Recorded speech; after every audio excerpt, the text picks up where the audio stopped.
Simplify x squared minus 4x plus 4 over x minus 2.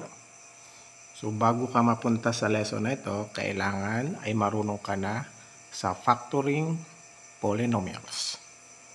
Kasi para masagot natin to, kailangan i-factor natin yung expressions na factorable.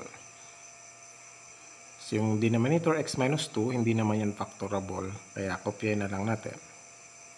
Pero yung x squared minus 4x plus 4, factorable yan. So, babalikan natin ang ating natutunan sa factoring trinomials. Ayan. So, yung x squared, di ba? X squared yan. Meron tayong dalawang x. And then, yung last term. So, actually, nasa perfect square trinomial pala siya.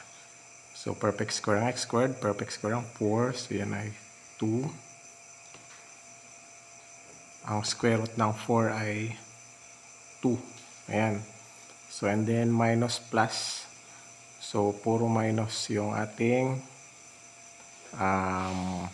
factor. X minus 2 times x minus 2. Kung i-multiply natin yan ulit, babalik tayo dito. Ayan. So, i-cancel natin ang common terms. Yun. So, ang natira ay x minus 2 over 1. So, i-simplify natin. The final answer is x minus 2. Okay.